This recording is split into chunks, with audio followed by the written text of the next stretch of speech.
ओम शांति। 5 दिसंबर 2024। आज का ईश्वरीय महावाक्य है, मीठे बच्चे, तुम्हें जो भी ज्ञान मिलता है उस पर विचार सागर मंथन करो। ज्ञान मंथन से ही अमृत निकलेगा। आज का प्रश्न है, 21 जन्मों के लिए माला माल बनने का साधन क्या है? उत्तर, ज्ञान रत्न। जितना तुम इस पुरुषोत्तम संगम युग पर ज्ञान रत्न धारण करते हो उतना माला माल बनते हो। अभी के ज्ञान रत्न वहाँ हीरे जवाहरात बन जाते हैं। जब आत्मा ज्ञान रत्न धारण करे, मुख से ज्ञान रत्न निकाले, रत्न ही सुने और सुनाए, तब उनके हर्षित चेहरे से बाप का नाम बाला हो, आसुरी गुण निकले, तब माला माल बने। ओम शांति। बाप बच्चों को ज्ञान और भक्ति पर समझाते हैं। यह तो बच्चे समझते हैं कि सतयुग में भक्ति नहीं होती, ज्ञान भी सतयुग में नहीं मिलता। श्री कृष्ण ना भक्ति करते हैं ना ज्ञान की मुरली बजाते हैं। मुरली माना ज्ञान देना, गायन है ना मुरली में जादू, तो ज़रूर कोई जादू होगा ना। सिर्फ मुरली बजाना यह कॉमन बात है। फ़कीर लोग भी मुरली बजाते हैं। इसमें तो ज्ञान का जादू है, अज्ञान को जादू नहीं कहेंगे। मनुष्य समझते हैं श्री कृष्ण मुरली बजाता था, उनकी बहुत महिमा करते हैं। बाप कहते हैं श्री कृष्ण तो देवता था, मनुष्य से देवता, देवता से मनुष्य, यह होता ही रहता है। दैवी सृष्टि भी होती है तो मनुष्य सृष्टि भी होती है। इस ज्ञान से मनुष्य से देवता बनते हैं। जब सतयुग है तो यह ज्ञान का वर्षा है। सतयुग में भक्ति होती नहीं। देवता जब मनुष्य बनते हैं तब भक्ति शुरू होती है। मनुष्य को विकारी, देवताओं को निर्विकारी कहा जाता है। देवताओं की सृष्टि को पवित्र दुनिया कहा जाता है। अभी तुम मनुष्य से देवता बन रहे हो। देवताओं में फिर यह ज्ञान होगा नहीं। देवताएं सद्गति में हैं। ज्ञान चाहिए दुर्गति वालों को। इस ज्ञान से ही दैवी गुण आते हैं। ज्ञान की धारणा वालों की चलन देवताई होती है। कम धारणा वालों की चलन मिक्स होती है। आसुरी चलन तो नहीं कहेंगे। धारणा नहीं तो हमारे बच्चे कैसे कहलाएंगे? बच्चे बाप को नहीं जानते तो बाप भी बच्चों को कैसे जानेंगे? कितनी कच्ची कच्ची गालियाँ बाप को देते हैं। भगवान को गाली देना कितना खराब है। फिर जब वह ब्राह्मण बनते तो गाली देना बंद हो जाता है। तो इस ज्ञान का विचार सागर मंथन करना चाहिए। स्टूडेंट विचार सागर मंथन कर ज्ञान को उन्नति में लाते हैं। तुमको यह ज्ञान मिलता है, उस पर अपना विचार सागर मंथन करने से अमृत निकलता है। विचार सागर मंथन नहीं होगा तो क्या मंथन होगा? आसुरी विचार सागर मंथन, जिससे किचड़ा ही निकलता है। अभी तुम ईश्वरीय स्टूडेंट हो, जानते हो मनुष्य से देवता बनने की पढ़ाई बाप पढ़ा रहे हैं। देवता तो नहीं पढ़ाएंगे। देवताओं को कभी ज्ञान का सागर नहीं कहा जाता है। बाप ही ज्ञान का सागर है। तो अपने से पूछना चाहिए, हमारे में सभी दैवी गुण हैं? अगर आसुरी गुण है तो उसे निकाल देना चाहिए, तब ही देवता बनेंगे। अभी तुम हो पुरुषोत्तम संगम युग पर। पुरुषोत्तम बन रहे हो तो वातावरण भी बहुत अच्छा होना चाहिए। छी बातें मुख से नहीं निकालनी चाहिए, नहीं तो कहा जाएगा कम दर्जे का है। वातावरण से झट पता पड़ जाता है। मुख से वचन ही दुख देने वाले निकलते हैं। तुम बच्चों को बाप का नाम बाला करना है। सदैव मुखड़ा हर्षित रहना चाहिए। मुख से सदैव रतन ही निकले। यह लक्ष्मी नारायण कितने हर्षित मुख हैं। उनकी आत्मा ने ज्ञान रतन धारण किए थे। मुख से यह रत्न निकाले थे, रत्न ही सुनते सुनाते थे, कितनी खुशी रहनी चाहिए। अभी तुम तो ज्ञान रतन लेते हो, वह फिर सच्चे हीरे जवाहरात बन जाते हैं। 9 रत्नों की माला कोई हीरे जवाहरात की नहीं, इन चैतन्य रत्नों की माला है। मनुष्य लोग फिर वह रत्न समझ अंगूठियां आदि पहनते हैं। ज्ञान रत्नों की माला इस पुरुषोत्तम संगम युग पर ही बनती है। यह रत्न ही 21 जन्मों के लिए माला माल बना देते हैं, जिसको कोई लूट न सके। यहाँ पहनो तो झट कोई लूट लेवे। तो अपने को बहुत बहुत समझदार बनाना है।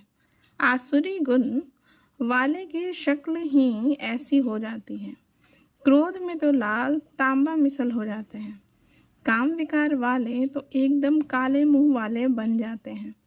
श्री कृष्ण को भी काला दिखाते हैं ना, विकारों के कारण ही गोरे से सांवरा बन गया।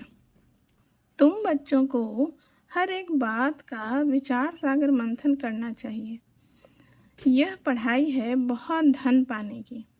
तुम बच्चों का सुना हुआ है, क्वीन विक्टोरिया का वजीर पहले बहुत गरीब था, दीवा जलाकर पढ़ता था, परंतु वह पढ़ाई कोई रत्न थोड़ी ही है। नॉलेज पढ़कर पूरा पोजीशन पा लेते हैं। तो पढ़ाई काम आई, न कि पैसा। पढ़ाई ही धन है, वह है हद का, यह है बेहद का धन। अभी तुम समझते हो बाप हमको पढ़ाकर विश्व का मालिक बना देते हैं। वहाँ तो धन कमाने के लिए पढ़ाई नहीं पढ़ेंगे, वहाँ तो अभी के पुरुषार्थ से अकिचार अर्थात अथाह धन मिलता है।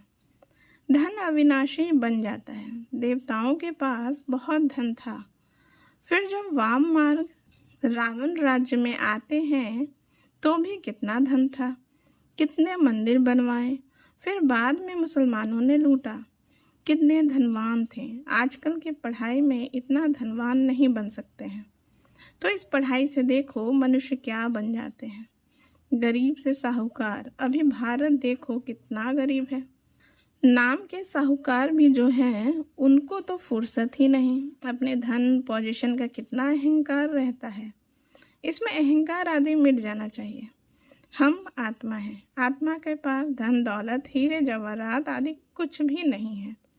बाप कहते हैं मीठे बच्चे, देह सहित देह के सभी संबंध छोड़ो। आत्मा शरीर छोड़ती है तो फिर साहूकारी आदि सब खत्म हो जाती है। फिर जब नए सिर से पढ़े, धन कमाए, तब धनवान बने।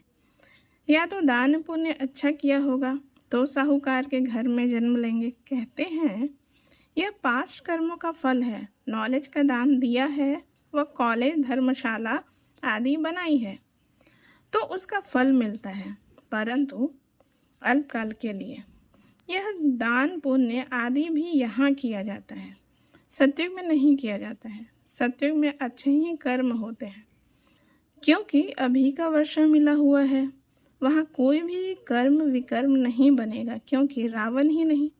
विकार में जाने से विकारी कर्म बन जाते हैं, विकार से विकर्म बनते हैं। स्वर्ग में विकर्म कोई होता नहीं, सारा मदार कर्मों पर है।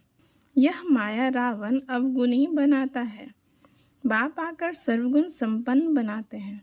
राम वंशी और रावण वंशी की युद्ध चलती है। तुम राम के बच्चे हो, कितने अच्छे अच्छे बच्चे माया से हार खा लेते हैं। बाबा नाम नहीं बतलाते हैं, फिर भी उम्मीद रखते हैं। अधम ते अधम का उद्धार करना होता है। बाप को सारे विश्व का उद्धार करना है। रावण के राज्य में अभी अधम गति को पाए हुए हैं। बाप तो बचने और बचाने की युक्तियाँ रोज रोज समझाते रहते हैं, फिर भी गिरते हैं तो अधम ते अधम बन जाते हैं। वह फिर इतना चढ़ नहीं सकते हैं, वह अधमपना अंदर खाता रहेगा। जैसे कहते हो अंतकाल जो स्त्री सिमरे, उनकी बुद्धि में वह अधमपना ही याद आता रहेगा। तो बाप बैठ बच्चों को समझाते हैं, कल कल तुम ही सुनते हो सृष्टि का चक्र कैसे फिरता है। जानवर तो नहीं जानेंगे ना, तुम ही सुनते हो और समझते हो। मनुष्य तो मनुष्य ही है। इन लक्ष्मी नारायण को भी नाक कान आदि सभी हैं, फिर भी मनुष्य है ना। परंतु दैवी गुण है, इसलिए उन्हें देवता कहा जाता है। यह ऐसा देवता कैसे बनते हैं, फिर कैसे गिरते हैं, इस चक्र का तुम्हें ही पता है। जो विचार सागर मंथन करते रहेंगे उनको ही धारणा होगी। जो विचार सागर मंथन नहीं करते उन्हें बुद्धू कहेंगे। मुरली चलाने वाले का विचार सागर मंथन चलता रहेगा। इस टॉपिक पर यह समझाना है। उम्मीद रखी जाती है। अभी नहीं समझेंगे, परंतु आगे चलकर ज़रूर समझेंगे। उम्मीद रखना माना सर्विस का शौक है, थकना नहीं है। भल कोई चढ़कर फिर अधम बना है, अगर आता है तो स्नेह से बिठाएंगे ना, वह कहेंगे चले जाओ। आजकल पूछना पड़े इतने दिन कहाँ रहे, क्यों नहीं आए, कहेंगे ना माया से हार खा लिया। समझते भी हैं ज्ञान बड़ा अच्छा है, स्मृति तो रहती है ना। भक्ति में तो हार जीत पाने की बात ही नहीं, यह नॉलेज है, इसे धारण करना है। तुम जब तक ब्राह्मण न बने तब तक देवता बन न सको। क्रिश्चियन, बौद्धी, पारसी आदि से ब्राह्मण थोड़े ही होते हैं। ब्राह्मण के बच्चे ब्राह्मण होते हैं। यह बातें अभी तुम समझते हो। तुम जानते हो अल्फ को याद करना है। अल्फ को याद करने से बेबादशाही मिलती है। जब कोई मिले तो बोलो अल्फ अल्लाह को याद करो। अल्फ को ही ऊंच कहा जाता है। उंगली से अल्फ तरफ इशारा करते हैं। सीधा ही सीधा अल्फ है। अल्फ को एक ही कहा जाता है, एक ही भगवान है, बाकी सभी हैं बच्चे। बाप को अल्फ कहा जाता है। बाप ज्ञान भी देते हैं, अपना बच्चा भी बनाते हैं। तो तुम बच्चों को कितनी खुशी में रहना चाहिए। बाबा हमारी कितनी सेवा करते हैं, विश्व का मालिक बनाते हैं, फिर खुद उस पवित्र दुनिया में आते भी नहीं। पावन दुनिया में कोई उनको बुलाते ही नहीं, पतित दुनिया में ही बुलाते हैं। पावन दुनिया में आकर क्या करेंगे, उनका नाम ही है पतित पावन। तो पुरानी दुनिया को पावन दुनिया बनाना उनकी ड्यूटी है। बाप का नाम ही है शिव। बच्चों को सालिग्राम कहा जाता है। दोनों की पूजा होती है, परंतु पूजा करने वालों को कुछ भी पता नहीं है। बस एक रस्म रिवाज बना दी है पूजा की। देवताओं के भी फर्स्ट क्लास हीरे मोतियों के महल आदि बनाते हैं, पूजा करते हैं। वह तो मिट्टी का लिंग बनाया और तोड़ा। बनाने में मेहनत नहीं लगती है, देवताओं को बनाने में मेहनत लगती है। उनकी शिव बाबा की पूजा में मेहनत नहीं लगती, मुफ्त में मिलता है।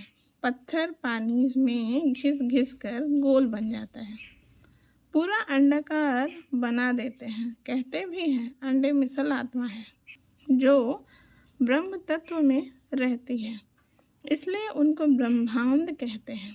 तुम ब्रह्मांड के और विश्व के भी मालिक बनते हो। तो पहले पहले समझानी देनी है एक बाप की। शिव को बाबा कह सभी याद करते हैं। दूसरा ब्रह्मा को भी बाबा कहते हैं। प्रजापिता है तो सारी प्रजा का पिता हुआ ना, ग्रेट ग्रेट ग्रैंडफादर। वह सारा ज्ञान अभी तुम बच्चों में है। प्रजापिता ब्रह्मा तो कहते बहुत हैं, परंतु यथार्थ रीति जानते कोई नहीं। ब्रह्मा किसका बच्चा है? तुम कहेंगे परमपिता परमात्मा का। शिव बाबा ने इनको अडॉप्ट किया है, तो यह शरीरधारी हुआ ना, ईश्वर की सभी औलाद है। फिर जब शरीर मिलता है तो प्रजापिता ब्रह्मा की एडॉप्शन कहते हैं। वह एडॉप्शन नहीं। क्या आत्माओं को परमपिता परमात्मा ने अडॉप्ट किया है? नहीं, तुमको अडॉप्ट किया है। अभी तुम हो ब्रह्मा कुमार कुमारियाँ। शिव बाबा अडॉप्ट नहीं करते हैं। सभी आत्माओं को अपना अपना शरीर, अपना अपना पार्ट मिला हुआ है जो बजाना ही है। यह पार्ट ही अनादि अविनाशी परंपरा से चला आता है। उनका आदि अंत नहीं कहा जाता है। अच्छा, मीठे मीठे सकीलधे बच्चों प्रति माता पिता बाप दादा का याद प्यार और गुड मॉर्निंग। रूहानी बाप की रूहानी बच्चों को नमस्ते। हम रूहानी बच्चों का रूहानी माता पिता बाप दादा को भी याद प्यार गुड मॉर्निंग, नमस्ते नमस्ते नमस्ते। थैंक यू बाबा, शुक्रिया बाबा। धारणा के लिए मुख्य सार है। पहला नंबर, अपनी साहूकारी पोजीशन आदि का अहंकार मिटा देना है। अविनाशी ज्ञान धन से स्वयं को मालामाल बनाना है। सर्विस में कभी भी थकना नहीं है। दूसरा, वातावरण को अच्छा रखने के लिए मुख से सदैव रतन निकालने हैं। दुख देने वाले बोल न निकले, यह ध्यान रखना है। हर्षित मुख रहना है। आज का वरदान है, कैसे भी वायुमंडल में मन बुद्धि को सेकंड में एकाग्र करने वाले सर्वशक्ति संपन्न भव। जिसका विस्तार है, बाप दादा ने सभी बच्चों को सर्व शक्तियाँ वर्षे में दी हैं। याद की शक्ति का अर्थ है मन बुद्धि को जहाँ लगाना चाहो वहाँ लग जाए। कैसे भी वायुमंडल के बीच अपने मन बुद्धि को सेकंड में एकाग्र कर लो। परिस्थिति हलचल की हो, वायुमंडल तमोगुनी हो, माया अपना बनाने का प्रयत्न कर रही हो, फिर भी सेकंड में एकाग्र हो जाओ। ऐसी कंट्रोलिंग पावर हो तब कहेंगे सर्वशक्ति संपन्न। स्लोगन है, विश्व कल्याण की जिम्मेवारी और पवित्रता की लाइट का ताज पहनने वाले ही डबल ताजधारी बनते हैं। ओम शांति।